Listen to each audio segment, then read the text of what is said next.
Marqué el número de mi hijo por quinta vez esa mañana, y en lugar de escuchar su voz, una grabación fría y mecánica me atravesó el pecho como un cuchillo.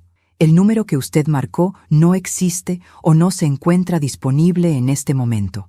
Mis manos temblaron tanto que el teléfono casi se me cae al suelo de la cocina. 62 años de vida, 35 de ellos dedicados por completo a Mateo, y ahora su número simplemente no existía, como si él tampoco existiera, como si yo nunca hubiera existido para él.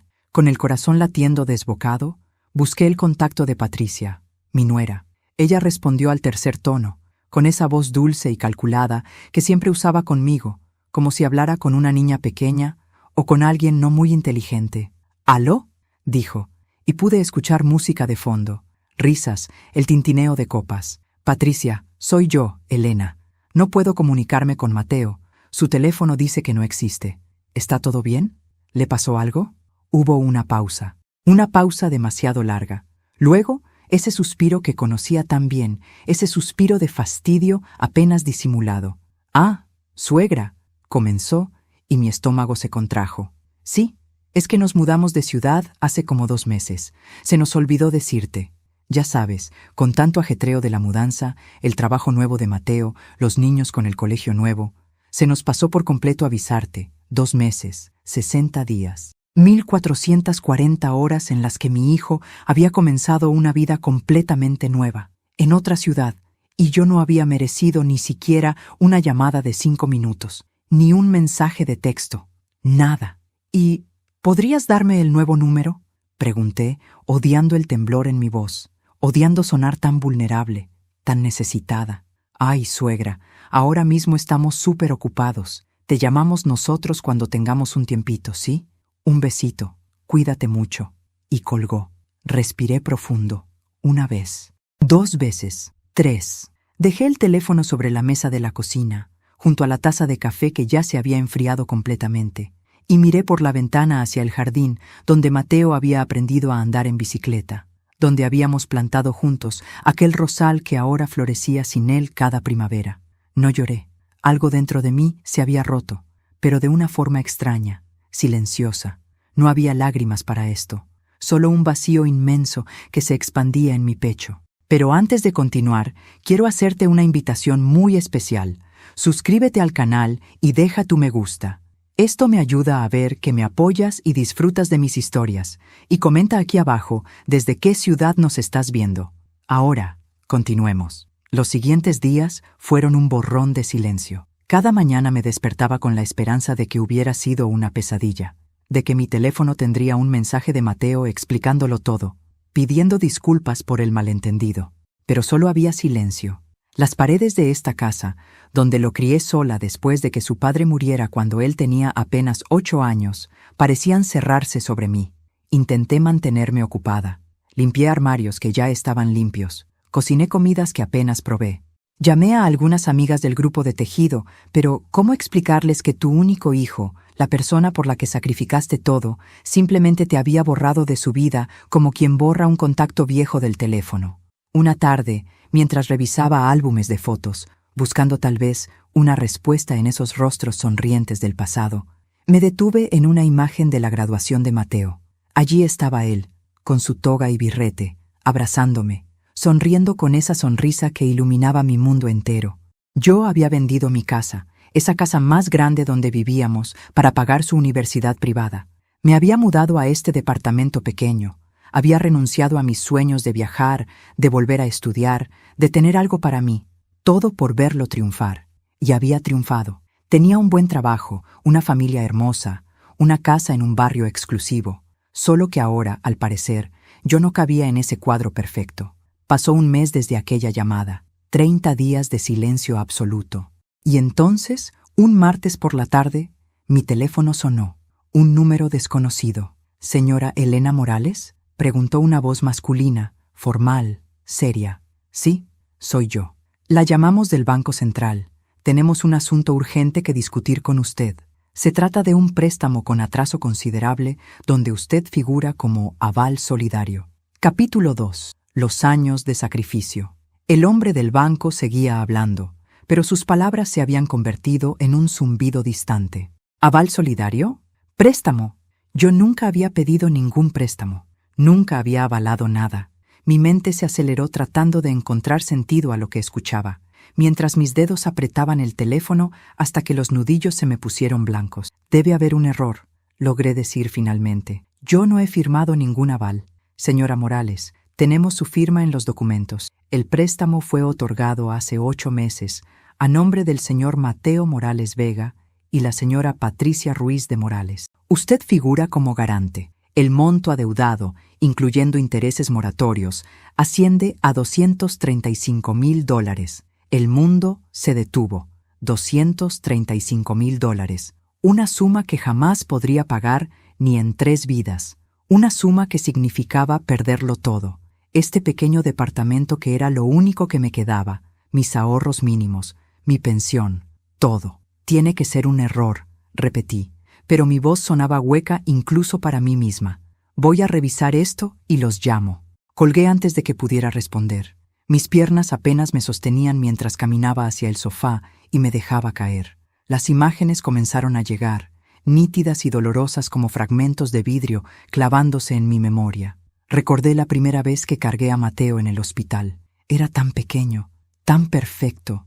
Roberto, mi esposo, tenía lágrimas en los ojos cuando lo tomó en brazos. Vamos a darle el mundo entero, me había dicho, y lo intentamos. Durante 8 años fuimos una familia feliz, completa. Hasta aquella mañana, cuando Roberto salió a trabajar y nunca regresó. Un aneurisma cerebral, fulminante, sin advertencia. Me dejó sola con un niño de 8 años y un futuro incierto, pero yo no me rendí. Trabajé en lo que fuera necesario. Por las mañanas era secretaria en un despacho de abogados, por las tardes daba clases de inglés, los fines de semana vendía productos por catálogo. Todo para que Mateo no sintiera la ausencia de su padre como una carencia económica, para que pudiera seguir en su colegio privado, para que tuviera sus clases de fútbol, para que cada cumpleaños tuviera su fiesta. Recuerdo las noches en que me quedaba dormida sobre la mesa de la cocina, revisando números, estirando cada peso hasta el límite. Recuerdo cómo rechacé la propuesta de matrimonio de Ernesto, aquel hombre bueno y estable que me cortejó durante 2 años, porque Mateo había dicho que nadie podría reemplazar a su padre. Y yo, tonta de mí, pensé que estaba protegiendo su corazón. Ahora me pregunto si solo estaba alimentando su egoísmo. Cuando Mateo cumplió 17 años y llegó la hora de pensar en la universidad, no había dinero suficiente. Las mejores universidades eran privadas, caras, inalcanzables para una viuda con trabajos modestos. Pero Mateo tenía sueños grandes. Quería estudiar administración de empresas en la Universidad Metropolitana, la más prestigiosa y costosa de la ciudad.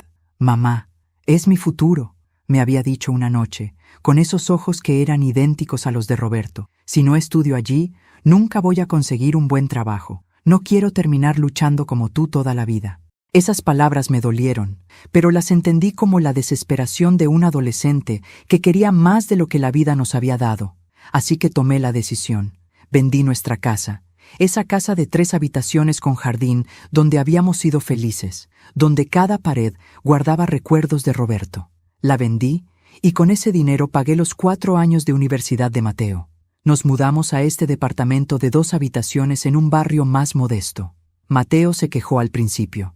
Extrañaba su cuarto grande, extrañaba el jardín, extrañaba la piscina del conjunto residencial anterior, pero le dije que era temporal, que cuando se graduara y consiguiera un buen trabajo, podríamos volver a tener una casa bonita. Él asintió, pero vi en sus ojos algo que no quise reconocer entonces. Vergüenza. Vergüenza de mí, de nuestra nueva vida más humilde, de tener que decirles a sus amigos que nos habíamos achicado. Durante la universidad, las visitas fueron cada vez menos frecuentes. Mateo vivía en una residencia estudiantil que yo también pagaba. Venía los domingos a comer, pero siempre estaba apurado, siempre tenía que volver para estudiar o reunirse con compañeros de grupo. Yo cocinaba sus platos favoritos, le planchaba la ropa, le daba dinero extra para sus salidas, y él tomaba todo con esa naturalidad de quien siente que merece lo que recibe. Fue en el último año de universidad cuando apareció Patricia. Patricia era todo lo que yo no era. Alta, delgada, con ese cabello rubio perfectamente liso que caía como una cortina de seda sobre sus hombros. Venía de una familia acomodada del norte de la ciudad, de esas familias donde el dinero nunca había sido un problema. Su padre era dueño de una cadena de concesionarios de autos, su madre organizaba eventos benéficos y jugaba golf los jueves. Cuando Mateo me la presentó, supe inmediatamente que yo no encajaba en el mundo que ella representaba. «Mamá, ella es Patricia», dijo Mateo aquel domingo, y noté cómo había cambiado su forma de hablar, más refinada, más cuidadosa. «Patricia, te presento a mi madre, Elena». Ella me extendió la mano con una sonrisa que no llegaba a sus ojos, una mano suave, sin callos, sin las marcas de años de trabajo duro que tenían las mías. Yo me limpié instintivamente la palma en el delantal antes de estrecharla. «Encantada, señora Morales», dijo con esa voz melodiosa. «Mateo me ha contado mucho sobre usted». Pero yo sabía que no era cierto. Podía ver en la forma en que miraba el departamento pequeño, los muebles viejos, las cortinas desteñidas por el sol, que Mateo no le había contado nada, o peor aún, que le había contado una versión editada, suavizada, donde su madre no era una mujer que había sacrificado todo, sino simplemente alguien de quien prefería no hablar mucho. La boda fue 2 años después. Para entonces, Mateo ya trabajaba en la empresa del padre de Patricia. Un puesto gerencial que, estoy segura, no habría conseguido sin esa conexión familiar. Patricia planificó cada detalle de la ceremonia. Una iglesia colonial en el centro histórico, un salón de recepciones con vista al río, 300 invitados. Yo conocía a 5 de ellos. «Mamá, ¿podrías usar este vestido para la boda?», me había dicho Patricia 3 semanas antes, mostrándome un vestido beige, discreto, casi invisible. «Es que el color que elegiste no va con la paleta de la decoración». Mi vestido era azul marino, elegante, el más caro que había comprado en años, pero acepté el cambio. Siempre aceptaba, siempre cedía, porque no quería ser la madre problemática, la que causaba conflictos, la que no entendía que los tiempos habían cambiado. En la boda, me sentaron en la tercera fila. La familia de Patricia ocupaba las 2 primeras, un despliegue de elegancia y dinero que me hizo sentir exactamente lo que era, una intrusa en la nueva vida de mi hijo. Durante la recepción, Mateo apenas se acercó a mi mesa. Estaba ocupado con los invitados importantes, los socios de negocios de su suegro, los amigos de la universidad que ahora eran contactos valiosos. Después de la boda, las llamadas se espaciaron. Una vez por semana se convirtió en una vez cada 2 semanas, luego una vez al mes. Las excusas eran siempre las mismas: mucho trabajo, proyectos importantes, viajes de negocios. Patricia estaba embarazada del primero, luego del segundo. Yo me enteraba por fotos en redes sociales que apenas entendía cómo usar. Cuando nacieron mis nietos, fui al hospital. Patricia me dejó cargarlos exactamente 5 minutos antes de que llegara su madre, quien inmediatamente tomó control de todo. Yo me quedé en un rincón, observando cómo la familia de Patricia llenaba la habitación con risas, flores, regalos caros. Mateo ni siquiera notó cuando me fui. Los siguientes años fueron un desdibujamiento lento pero constante de mi presencia en su vida. Las invitaciones a cumpleaños de los niños llegaban cada vez más tarde, casi como una obligación de última hora. Cuando llegaba a las fiestas, los niños me llamaban señora, porque apenas me conocían. Patricia me presentaba a sus amigas como la mamá de Mateo, nunca como la abuela de los niños, como si quisiera mantener esa distancia bien definida. Y yo seguía aceptándolo todo, seguía sonriendo, seguía llevando regalos que apenas miraban, seguía esperando que algún día, de alguna manera, volvería a tener a mi hijo de vuelta, que recordaría todo lo que había hecho por él, que me valoraría, pero ese día nunca llegó. Y ahora, sentada en mi sofá con las piernas temblando, entendía que nunca llegaría, porque el hombre del banco acababa de dejarme en claro algo peor que el abandono. Mi hijo no solo me había olvidado, me había usado. Busqué entre mis papeles viejos, en esa caja de zapatos donde guardaba documentos importantes, facturas, recibos, certificados, y entonces lo encontré, un sobre manila que Mateo me había traído hace 8 meses. «Mamá, necesito que firmes estos papeles», me había dicho aquella tarde, entrando apurado al departamento. «Es para actualizar los beneficiarios de mi seguro de vida. Patricia insiste en que tengas protección también, por si algo me pasa. Solo firma aquí, aquí y aquí». Yo había firmado sin leer, porque era mi hijo, porque confiaba en él ciegamente. porque nunca imaginé que alguien a quien le di la vida pudiera robarme la mía. Abrí el sobre con manos temblorosas. No eran papeles de seguro, era un contrato de aval solidario para un préstamo hipotecario. Mi firma estaba ahí, clara, comprometiendo todo lo que tenía como garantía para la compra de una casa de lujo en un barrio exclusivo de otra ciudad. Una casa donde yo nunca sería bienvenida. Una casa comprada con mi futuro como moneda de cambio. El teléfono volvió a sonar. El banco, otra vez. Esta vez contesté. Señora Morales, entiendo que esto es una sorpresa para usted, dijo el hombre del banco, su tono ahora menos formal, casi compasivo. Pero debo informarle que el préstamo lleva 3 meses de atraso. Si no se regulariza la situación en los próximos 30 días, tendremos que proceder con las acciones legales correspondientes. Eso incluye el embargo de sus bienes. ¿Mis bienes?, repetí, sintiendo cómo la palabra me quemaba en la garganta. Yo no pedí ese préstamo. Fui engañada. Mi hijo me hizo firmar diciéndome que eran papeles de un seguro. Hubo un silencio incómodo al otro lado de la línea. Señora, lamento la situación, pero el banco tiene su firma autenticada ante notario. Legalmente, usted es responsable solidaria de esa deuda. Le sugiero que contacte a un abogado y que intente comunicarse con su hijo para resolver esto. Buenos días, colgó. Y yo me quedé allí, sosteniendo el teléfono como si fuera una granada a punto de explotar. Los días siguientes fueron una pesadilla en cámara lenta. Intenté llamar a Mateo a cada número que tenía guardado, todos desconectados. Le escribí mensajes a través de redes sociales. Ninguna respuesta. Busqué su dirección en registros públicos en línea, pero no encontré nada reciente. Era como si se hubiera evaporado, llevándose consigo mi tranquilidad y mi futuro. Una mañana, después de otra noche sin dormir, tomé una decisión.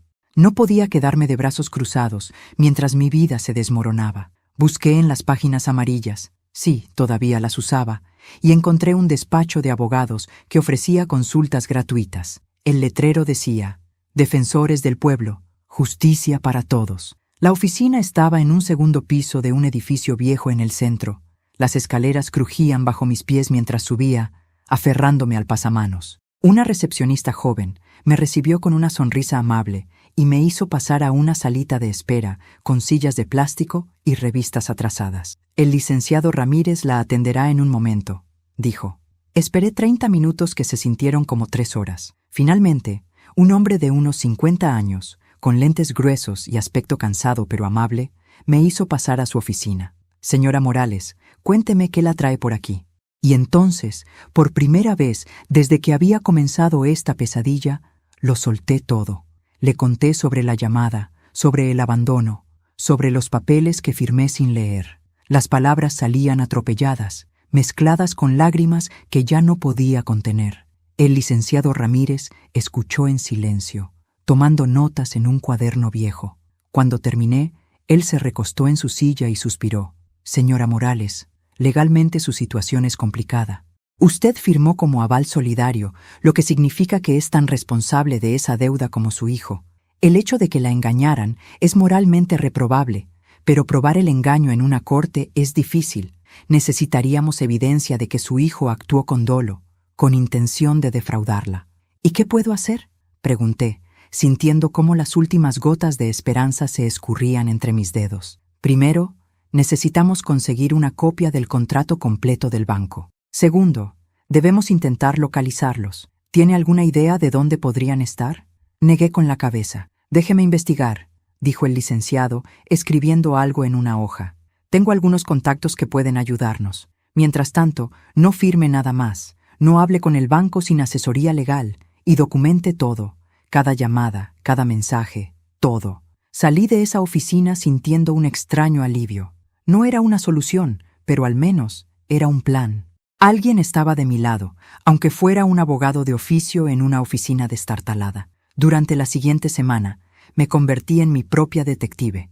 Busqué en Internet cada rastro que Mateo y Patricia pudieran haber dejado. Encontré viejas publicaciones en redes sociales donde Patricia había etiquetado restaurantes, clubes, lugares que frecuentaban. Uno de ellos, un restaurante de comida italiana llamado Bella Vita, tenía varias fotos recientes. Amplié las imágenes todo lo que pude. En el fondo de una de ellas, difuminado pero reconocible, estaba Mateo. Llamé al restaurante. «Buenas tardes, Bellavita. ¿En qué puedo ayudarle?», respondió una voz alegre. «Hola, disculpe. Estoy tratando de localizar a unos amigos que creo son clientes frecuentes de ustedes, Mateo Morales y Patricia Ruiz». «Ah, sí, el señor Mateo y la señora Patricia», dijo la voz, reconociéndolos inmediatamente.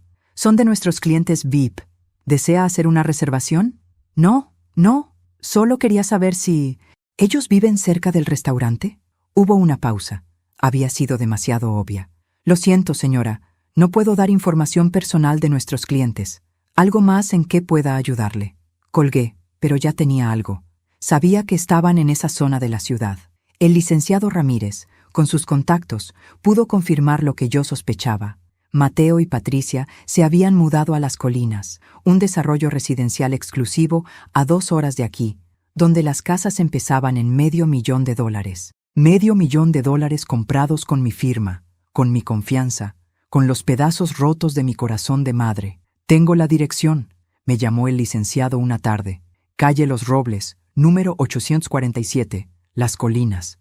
Pero señora Morales, le aconsejo que no vaya sola. Esta gente claramente no tiene escrúpulos, pero yo ya había tomado mi decisión. Necesitaba verlo con mis propios ojos, necesitaba enfrentarlos. Necesitaba entender cómo mi hijo, la persona que crecí, alimenté y amé con cada fibra de mi ser, había podido hacerme esto». No fui a Las Colinas, no inmediatamente. Sabía que si me presentaba en su casa, me cerrarían la puerta en la cara, o peor aún, llamarían a la policía alegando que los estaba acosando. Había aprendido que la gente con dinero siempre tiene formas de protegerse, de convertir a los demás en los villanos de la historia. Así que esperé, observé, planifiqué. El licenciado Ramírez había obtenido más información. El préstamo que Mateo y Patricia habían solicitado no solo cubría la casa, también habían pedido dinero adicional para renovaciones y mobiliario de lujo, según decía el contrato. Prácticamente habían usado mi nombre, mi firma, mi vida entera como garantía para financiar un estilo de vida que yo nunca podría alcanzar. Y lo más amargo de todo, el banco les había aprobado el préstamo precisamente porque yo figuraba como aval. Mi historial crediticio impecable, construido con años de pagar cada cuenta a tiempo, a pesar de las dificultades, había sido la llave que abrió esa puerta dorada para ellos. El problema, me explicó el licenciado durante una de nuestras reuniones, es que, técnicamente, ellos tienen los medios para pagar. Mateo tiene un salario alto. Patricia también trabaja en la empresa familiar. El banco no puede probar que solicitaron el préstamo con intención de no pagarlo. Simplemente dejaron de pagar. Y ahora van contra usted porque es más fácil embargar su departamento que entrar en una batalla legal con gente que tiene abogados caros. Entonces, ¿no hay nada que pueda hacer? No he dicho eso, pero necesitamos algo más. Necesitamos prueba de que lo hicieron con intención fraudulenta. Una confesión, un documento, algo que demuestre que sabían exactamente lo que estaban haciendo cuando la pusieron como aval. Salí de esa oficina con una determinación nueva. Si necesitaban pruebas, yo las conseguiría. Durante 3 semanas estudié sus rutinas a través de redes sociales. Patricia era vanidosa. Le encantaba presumir. Publicaba cada salida, cada evento, cada almuerzo en restaurantes exclusivos. Etiquetaba los lugares, ponía horarios, hasta mencionaba qué iba a hacer después. Era como si estuviera escribiendo su propia agenda pública sin darse cuenta. Fue así como supe que cada sábado por la tarde, Patricia iba al centro comercial La Fontana, un lugar de tiendas de diseñador que yo nunca podría costear. Iba sola, sin Mateo, sin los niños. Era su tiempo personal, su ritual de compras semanales. Antes de continuar, dime aquí en los comentarios qué te está pareciendo esta historia hasta ahora y qué harías tú en su lugar. No te vayas del video, porque lo que viene a continuación te pondrá la piel de gallina. Ese sábado, tomé 2 autobuses y un taxi que no podía pagar para llegar a La Fontana. Me vestí con mi mejor ropa, me maquillé ligeramente, me peiné con cuidado. No quería parecer desesperada, no quería que me viera como la víctima que realmente era. Necesitaba verme digna, en control, aunque por dentro estuviera destrozándome. La vi salir de una boutique con 3 bolsas de compras. Usaba un vestido blanco que probablemente costaba más que mi renta de 2 meses. Su cabello rubio brillaba bajo las luces del centro comercial. Se veía feliz, despreocupada, radiante. No se veía como alguien que acababa de arruinar la vida de otra persona. Respiré profundo y caminé hacia ella. «Patricia», dije, tratando de mantener mi voz firme. Ella se volteó. Su expresión pasó de la sorpresa al disgusto en menos de un segundo, como quien se encuentra con algo desagradable en la suela del zapato. «Suegra», dijo, sin intentar siquiera sonar contenta de verme. «¡Qué sorpresa! Necesito hablar contigo. Y con Mateo. Mateo está trabajando. Ya sabes cómo es. Siempre tan ocupado. Patricia, el banco me está cobrando un préstamo que ustedes pidieron. Me pusieron como aval sin que yo lo supiera. Van a quitarme mi departamento. Todo lo que tengo». Esperaba negación. Esperaba sorpresa fingida. Esperaba al menos un intento de aparentar inocencia. Pero lo que vi en sus ojos fue algo completamente diferente. Indiferencia fría, calculada, y algo peor, desprecio. «¡Ay, suegra!», dijo, acomodándose una de las bolsas de compras. «Tú firmaste esos papeles. Nadie te obligó. Me dijeron que era un seguro. Me mintieron». Ella se rió, una risa breve, seca, sin humor. «¿Y tú firmaste sin leer? Eso es problema tuyo, no nuestro». «Mira, Elena, voy a ser honesta contigo, porque claramente necesitas que alguien te lo diga. Mateo y yo estamos construyendo una vida que requiere ciertos recursos. Su padre nos dejó ese seguro de vida, pero no fue suficiente para la casa que queríamos. Necesitábamos un aval, y tú estabas ahí, disponible, con buen crédito. Era lógico. Soy su madre», susurré, sintiendo como cada palabra de ella me atravesaba como un cuchillo. «Y él es mi esposo, y los niños son nuestros hijos. Nuestra familia. Tú eres pasado, Elena. Eres de otra época, de otra clase social. No encajas en nuestra vida. ¿No te has dado cuenta? Mateo se avergüenza de ti, de tu departamento pequeño, de tu ropa vieja, de tu forma de hablar. Cuando vienen sus jefes, sus socios, gente importante, ¿crees que quiere presentarte? ¿Crees que quiere que sepan que su madre vive en un edificio de clase media-baja?» Las lágrimas comenzaron a rodar por mis mejillas, pero no podía detenerlas. Cada palabra de Patricia era una verdad brutal que yo había intentado ignorar durante años. «Los niños ni siquiera te conocen», continuó ella, implacable. «Para ellos, sus abuelos son mis padres, gente de nuestra clase, gente que puede llevarlos a viajes a Europa, que puede pagarles colegios privados, que puede darles el futuro que merecen. ¿Tú qué les darías? ¿Paseos al parque? ¿Galletas caseras? Por favor». «Les daría amor», dije, mi voz apenas un susurro quebrado. «El amor no paga cuentas, Elena. No abre puertas, no consigue conexiones. Mateo entendió eso hace mucho tiempo. Por eso está donde está, porque dejó atrás el sentimentalismo barato y empezó a ver el mundo como realmente es. Sobre el préstamo, ese es tu problema ahora. Deberías estar agradecida, honestamente. Te dimos años con Mateo, años en los que te sentiste útil, necesaria. Ahora ese tiempo terminó. Gente como tú ya no sirve en nuestro mundo». Patricia me dio la espalda y comenzó a alejarse, sus tacones repiqueteando sobre el piso de mármol del centro comercial. Luego se detuvo, volteó la cabeza ligeramente y añadió: «Ah, y no intentes contactar a Mateo otra vez. Ya le cambié todos los números. Y si sigues buscándonos, hablaremos con nuestros abogados sobre una orden de alejamiento.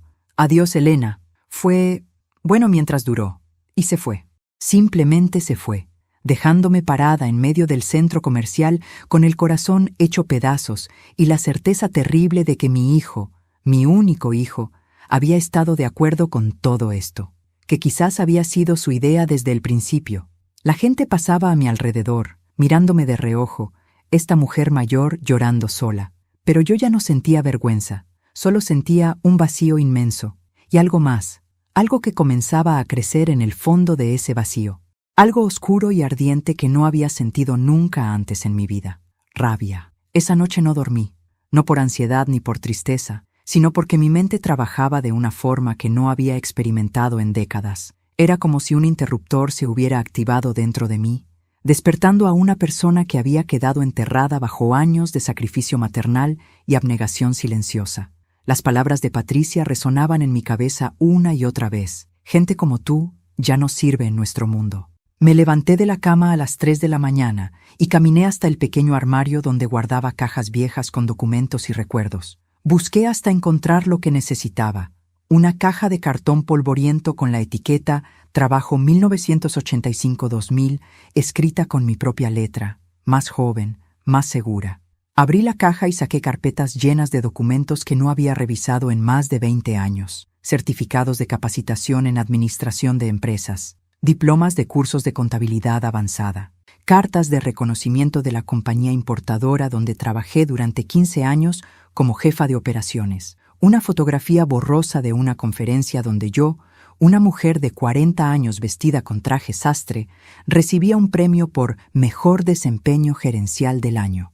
Esa era yo, antes de convertirme solo en la madre de Mateo, antes de reducir mi vida entera a sus necesidades. Yo había sido alguien competente, alguien respetada, alguien que sabía cómo funcionaba el mundo de los negocios, de los contratos, de las estrategias corporativas. Había renunciado a todo eso cuando Roberto murió. La empresa quedaba demasiado lejos, los horarios eran incompatibles con criar a un niño solo, y decidí priorizar a Mateo sobre mi carrera. Acepté trabajos menores, más flexibles, que me permitieran estar disponible para él. Cambié mi identidad profesional por mi identidad maternal. Y ahora, mi hijo y su esposa me habían dejado claro que ese sacrificio no valía nada para ellos, pero ellos habían cometido un error monumental. Habían asumido que yo era solo una mujer mayor, ingenua, fácil de manipular. No sabían quién había sido yo, y no sabían de lo que todavía era capaz. A la mañana siguiente, llamé a una persona que no había contactado en 23 años, Rodrigo Mendoza, mi antiguo jefe en la importadora. Encontré su número a través de LinkedIn, esa red social que mi vecina me había enseñado a usar el año anterior. Para mi sorpresa, respondió al segundo timbrazo. «¿Elena Morales?», dijo su voz, más ronca por los años, pero aún reconocible. «No puedo creerlo. ¿Cuánto tiempo ha pasado?» «Demasiado, Rodrigo. Necesito pedirte un favor grande». Le conté una versión resumida de mi situación. Rodrigo escuchó en silencio, y cuando terminé, suspiró profundamente. «Elena, siempre te consideré la persona más brillante que trabajó conmigo.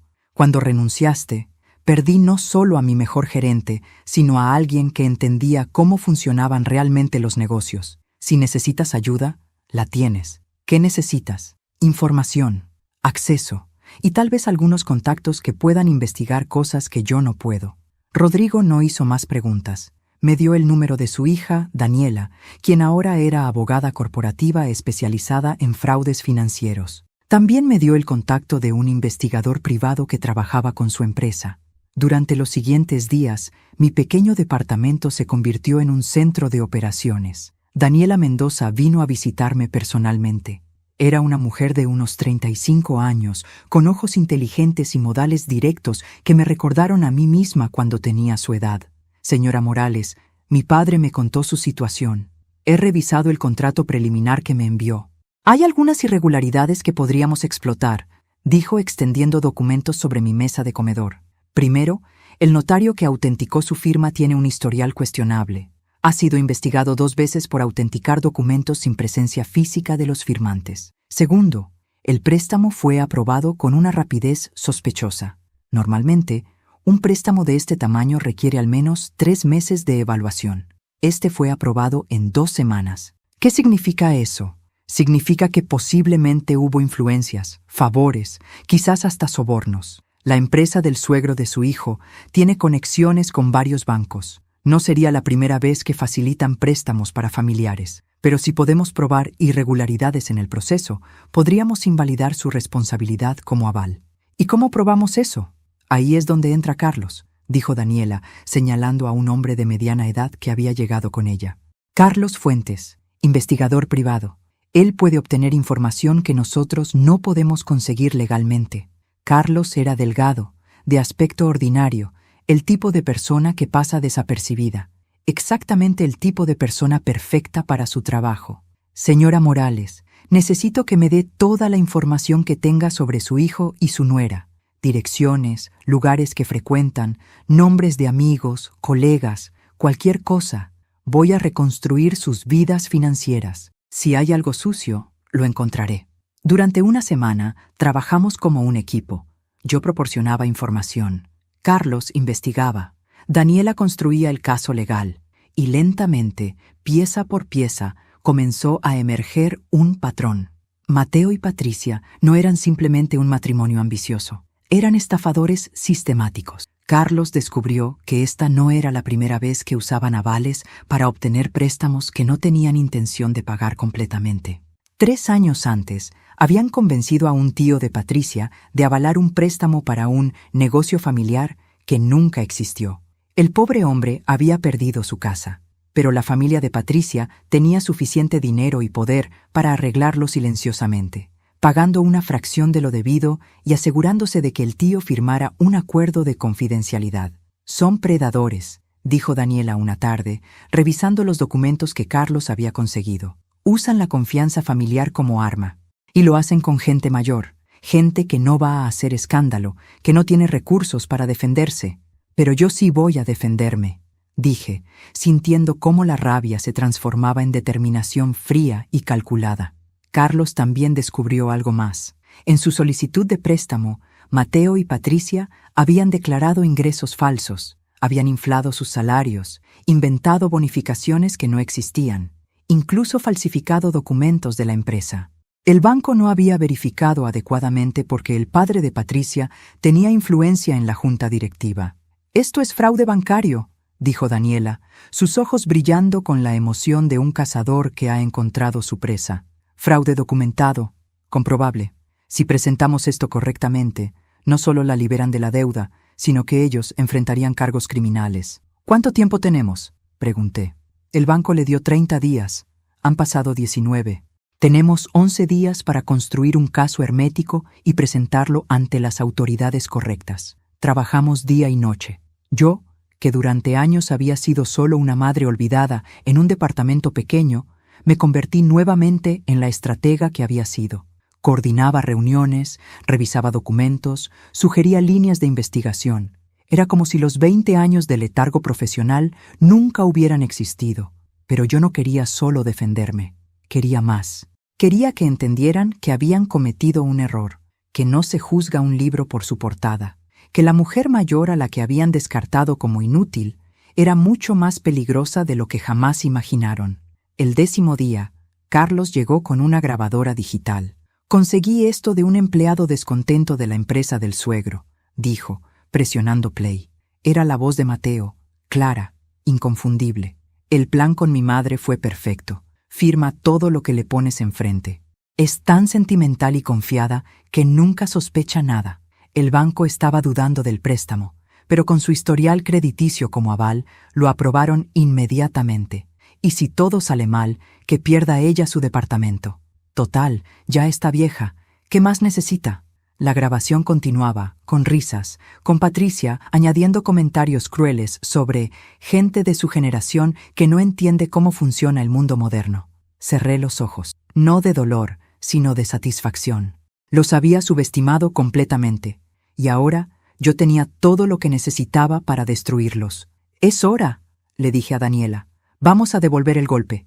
Y esta vez no iba a contener mis puños. Daniela organizó todo con la precisión de un cirujano. Teníamos la evidencia, pero necesitábamos algo más. Una confesión directa que no pudiera ser desestimada en una corte. La grabación que Carlos había conseguido era útil, pero un buen abogado podría argumentar que fue obtenida ilegalmente o que estaba fuera de contexto.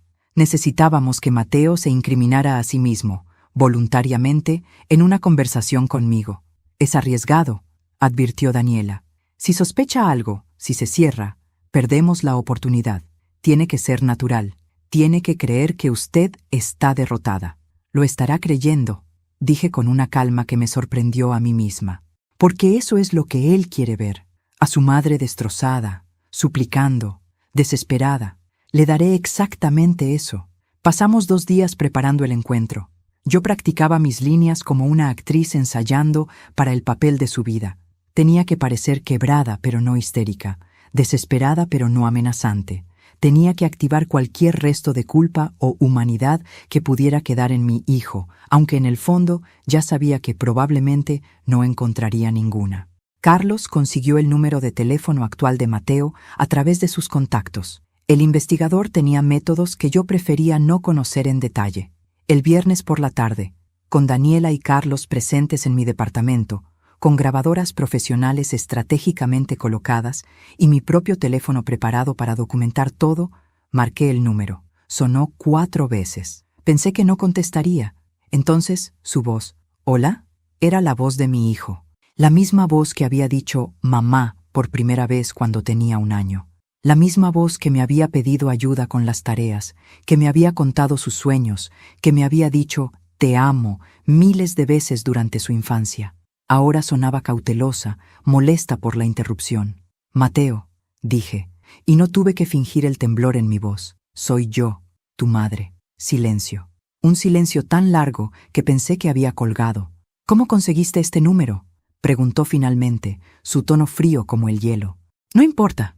Por favor, no cuelgues. Solo necesito hablar contigo 5 minutos». «5 minutos, hijo. Te lo suplico». Otro silencio. Daniela me hacía señas de que continuara, que lo mantuviera en la línea. 5 minutos, dijo él, y escuché impaciencia en su voz. «Estoy ocupado. El banco me está demandando por el préstamo. Van a quitarme mi departamento, Mateo. Van a quitarme lo único que tengo. Por favor, necesito que me ayudes a entender qué pasó. ¿Cómo terminé siendo responsable de una deuda tan grande? Mamá, tú firmaste los papeles. Nadie te obligó. Pero me dijiste que era un seguro. Me mentiste, hijo. ¿Por qué? ¿Por qué me hiciste esto?» Escuché un suspiro exasperado al otro lado de la línea. «Mira, no te mentí. Tú simplemente no leíste lo que firmabas. Eso no es mi culpa. Eres una adulta. Se supone que debes ser responsable de lo que firmas. Pero soy tu madre. Confié en ti». «¿Sabías que era un aval para un préstamo?» «Claro que lo sabía», dijo, y su tono se volvió defensivo, irritado. «Necesitábamos un aval para la casa. El banco no nos daba el préstamo sin garantías adicionales. Tu crédito era perfecto. Nunca has debido nada. Era lógico usar tu nombre». Daniela levantó el pulgar. Seguía adelante según el plan. «Pero Mateo, si pierdo mi departamento, ¿dónde voy a vivir? Tengo 62 años. No puedo empezar de nuevo». «No sé, mamá. Supongo que tendrás que buscar algo más barato. O tal vez rentar un cuarto. Hay opciones». Cada palabra era un puñal, pero yo mantuve mi papel. «¿Y por qué dejaron de pagar el préstamo? ¿Están pasando por problemas económicos? Si es así, tal vez podamos hablar con el banco juntos, explicar la situación». «No estamos pasando por problemas económicos», interrumpió él, y detecté un tono de orgullo en su voz. «Tenemos el dinero. Simplemente decidimos que no valía la pena seguir pagando esa cantidad cada mes. Los intereses eran absurdos. Y bueno, para eso están los avales, ¿no? Para que asuman la responsabilidad cuando uno decide no pagar». Era tan descarado, tan cínico, que por un momento casi pierdo mi compostura. Daniela me miraba con los ojos muy abiertos, haciendo gestos de que siguiera.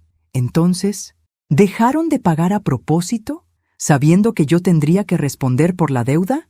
«Mira, mamá, no voy a sentirme culpable por esto. Tú tuviste tu oportunidad en la vida, criaste a tu hijo, cumpliste tu función.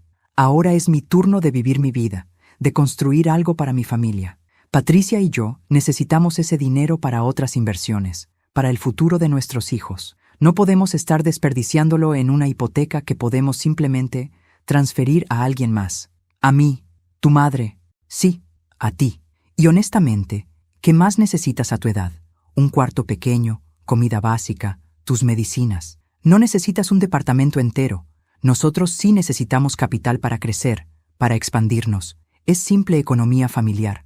Los recursos van donde más se necesitan. ¿Y yo no importo? Por primera vez en la conversación, detecté algo diferente en su voz. No arrepentimiento, sino algo peor. Lástima condescendiente. «Mamá, claro que importas, pero hay que ser realistas. Ya no eres productiva. Ya cumpliste tu ciclo». Patricia me ayudó a verlo. A veces hay que tomar decisiones difíciles por el bien mayor. Y el bien mayor aquí es mi familia, mis hijos, nuestro futuro. Tú ya tuviste tu momento. ¿Así que planearon esto desde el principio? ¿Ponerme como aval y luego dejar de pagar? No lo planeamos exactamente, dijo, y pude escucharlo acomodándose como si estuviera en una oficina o en su casa lujosa. Simplemente surgió como una opción conveniente. Cuando el banco pidió un aval, Patricia sugirió tu nombre. Tiene sentido financiero. Tu crédito era bueno, no tenías deudas, y francamente, no tienes mucho que perder. Nosotros sí.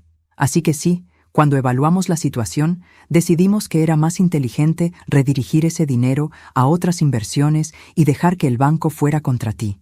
No es personal, mamá. Es simplemente estrategia financiera. Daniela estaba escribiendo frenéticamente en su libreta, subrayando frases, haciendo anotaciones. Carlos sonreía con satisfacción. Teníamos todo lo que necesitábamos. Pero soy tu madre, Mateo. Te di todo. Vendí mi casa para pagar tu universidad. Renuncié a mi carrera para criarte. ¿Eso no significa nada? Y te agradezco todo eso, de verdad. Pero esas fueron tus decisiones, mamá. Nadie te obligó a hacer esos sacrificios. Los hiciste porque quisiste. Y ahora yo estoy haciendo mis propias decisiones. Así funciona la vida.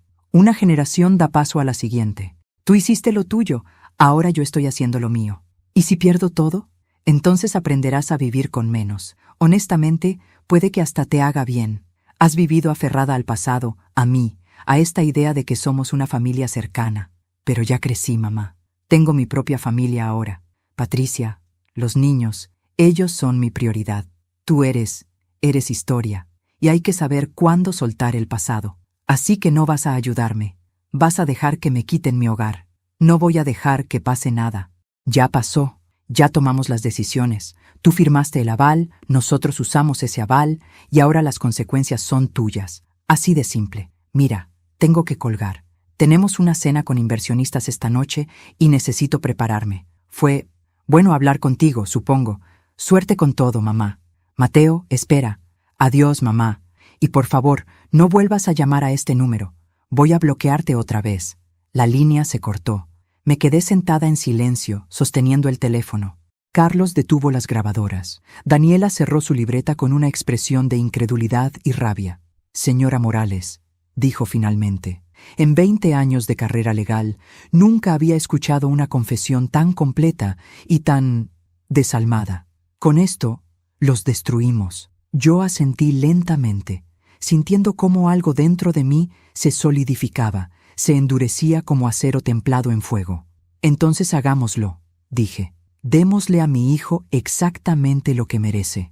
El lunes por la mañana, Daniela presentó una demanda formal contra Mateo y Patricia ante la Fiscalía por fraude bancario, falsificación de documentos y obtención ilícita de préstamos. Simultáneamente, presentó ante el banco toda la evidencia que habíamos recopilado. Las declaraciones falsas de ingresos, la grabación donde Mateo admitía haber dejado de pagar deliberadamente con la intención de transferir la deuda a mí, y el historial del notario corrupto que había autenticado mi firma sin mi presencia física. El director del banco, un hombre llamado Gerardo Salinas, nos recibió en su oficina ese mismo día. Daniela había insistido en que yo estuviera presente. Necesitan ver su rostro, me había dicho. Necesitan entender que no están tratando con un número de expediente, sino con una persona real. El señor Salinas revisó los documentos en silencio durante 20 minutos que se sintieron eternos. Su expresión pasó de la curiosidad profesional a la incomodidad y finalmente al horror mal disimulado. Señora Morales, dijo finalmente, quitándose los lentes y frotándose los ojos, tengo que ofrecerle una disculpa en nombre de esta institución. Es evidente que fuimos negligentes en la verificación del préstamo. Las conexiones del señor Ruiz, padre de la señora Patricia, con nuestra junta directiva crearon conflictos de interés que nublaron nuestro juicio profesional. ¿Qué significa eso para mi cliente?, preguntó Daniela con voz firme. Significa que vamos a retirar inmediatamente todas las acciones legales contra la señora Morales. Su responsabilidad como aval queda anulada. Y vamos a iniciar nuestras propias acciones legales contra el señor Mateo Morales y la señora Patricia Ruiz por fraude. Esto va a llegar hasta las últimas consecuencias. Sentí un alivio tan profundo que mis manos comenzaron a temblar. Mi departamento estaba a salvo. Mi pequeño hogar, lo único que me quedaba, no me sería arrebatado. Hay algo más, continuó el señor Salinas. Dado que este fraude fue facilitado por irregularidades dentro de nuestro propio sistema, El banco va a compensarla por los daños emocionales y el estrés causado. Estamos preparando un acuerdo de $50,000. Daniela asintió con satisfacción. Yo apenas podía procesar lo que estaba escuchando, pero eso era solo el comienzo. Durante las siguientes 2 semanas, todo se desarrolló con una velocidad que me dejó casi mareada. La fiscalía, armada con nuestra evidencia, actuó con eficiencia implacable. Congelaron las cuentas bancarias de Mateo y Patricia. Embargaron la Casa de las Colinas. Iniciaron investigaciones en la empresa del padre de Patricia, descubriendo que este no era un caso aislado, sino parte de un patrón de préstamos fraudulentos, facilitados por corrupción en la junta directiva del banco. Carlos me mantenía informada de cada desarrollo.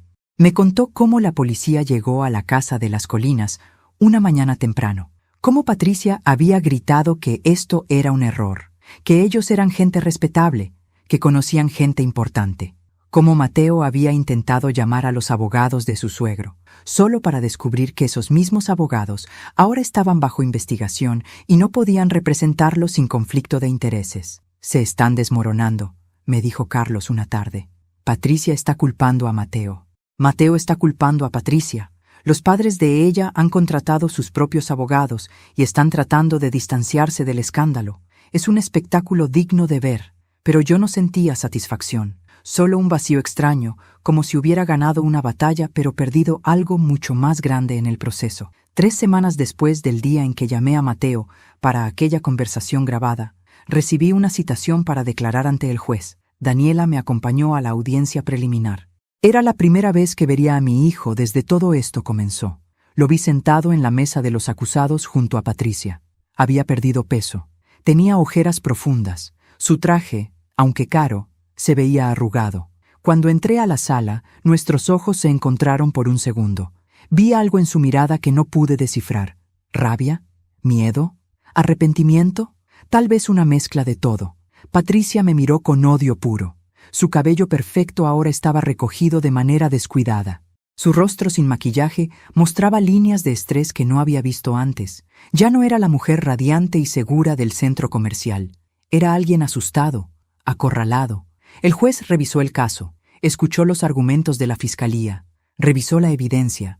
Cuando llegó el momento de determinar la fianza, negó la libertad bajo fianza para ambos. Los acusados han demostrado un patrón de comportamiento fraudulento y tienen medios económicos, aunque actualmente congelados, que podrían facilitar su fuga, declaró el juez. Permanecerán bajo custodia hasta el juicio.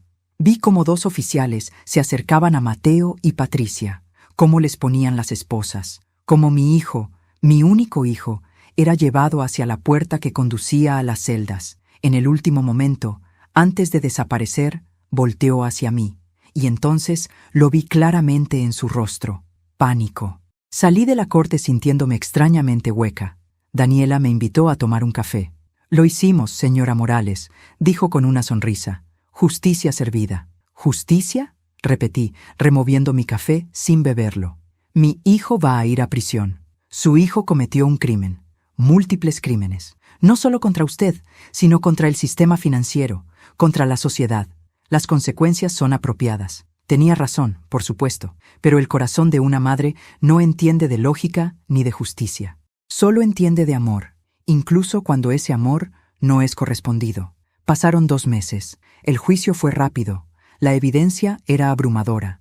Mateo fue sentenciado a 5 años de prisión por fraude bancario y falsificación de documentos. Patricia recibió 4 años. Los padres de ella enfrentaban sus propios cargos por corrupción y facilitación de fraude. La empresa familiar estaba bajo investigación federal. Su imperio de privilegios se había derrumbado como un castillo de naipes. Yo usé parte del dinero de la compensación del banco para remodelar mi departamento. Pinté las paredes de un color marfil cálido. Compré muebles nuevos. Contraté a alguien para que arreglara el jardín del edificio. Por primera vez en décadas, invertí en mí misma. También volví a contactar a Rodrigo. Él me ofreció trabajo como consultora para su empresa. Medio tiempo, ayudando a capacitar a gerentes jóvenes. Acepté. No por el dinero, sino porque necesitaba sentirme útil de una forma que no dependiera de ser la madre de alguien. Un día, 4 meses después de la sentencia, recibí una llamada. Un número desconocido. Por un momento dudé en contestar. Luego presioné el botón verde. «Mamá», era la voz de Mateo, quebrada, apenas un susurro. «Mateo, estoy en prisión, mamá. Pueden llamar una vez por semana por 15 minutos. Yo necesito hablar contigo». Silencio. Un silencio largo y pesado. «He estado pensando mucho», continuó él, las palabras saliendo atropelladas, «sobre lo que hice, sobre cómo te traté. Patricia y yo nos volvimos locos con la ambición, con querer más, y tú solo querías amor, y yo te di la espalda. Lo siento, mamá, lo siento tanto. Por favor, ¿puedes perdonarme? ¿Puedes venir a visitarme? Los niños preguntan por ti. Patricia está en otra prisión, sus padres están lidiando con sus propios problemas, y yo estoy solo aquí. Te necesito, mamá. Por favor». Cerré los ojos. Escuché el llanto en su voz. Escuché al niño que una vez fue, antes de que la ambición y el egoísmo lo corrompieran. Parte de mí, esa parte maternal que nunca muere sin importar cuánto nos lastimen, quería decir que sí. Quería correr hacia esa prisión, abrazarlo, decirle que todo estaría bien. Pero había otra parte de mí ahora, una parte que había aprendido, tarde pero finalmente, que el amor no significa permitir que te destruyan, que el perdón no requiere que te conviertas nuevamente en víctima, que a veces la justicia significa dejar que las personas enfrenten las consecuencias de sus acciones, incluso cuando esas personas son tus hijos. «Mateo», dije finalmente, mi voz firme y clara, «este número ya no existe». Y colgué. Bloqueé el número. Apagué el teléfono y miré por la ventana de mi departamento renovado hacia un futuro que ahora era mío. Tengo 62 años, y por primera vez en décadas, mi vida no se define por ser la madre de alguien, se define por ser Elena Morales, sobreviviente, luchadora, mujer que aprendió que nunca es tarde para recuperar tu dignidad. Mi hijo elegirá su camino desde ahora. Yo he elegido el mío, y en este camino finalmente hay paz. Y así termina mi historia, la historia de cómo aprendí que nunca es tarde para recuperar la dignidad perdida. ¿Qué te pareció mi decisión? ¿Crees que hice lo correcto al colgarle el teléfono a mi hijo? ¿O debería haberle dado una segunda oportunidad? Déjame tu opinión aquí abajo en los comentarios. Me encanta leer lo que piensan. Si mi historia te tocó el corazón, si te hizo sentir rabia, tristeza o incluso satisfacción por la justicia que se hizo, no olvides darle like a este video y suscribirte al canal.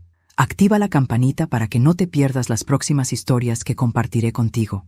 Cada semana traigo relatos nuevos sobre la vida, el amor, la traición y sobre todo, sobre personas reales como yo, enfrentando situaciones extraordinarias. Comparte este video con alguien que necesite escuchar que nunca es tarde para defenderse, para recuperar lo que es tuyo, para decir basta cuando la vida te ha tratado injustamente.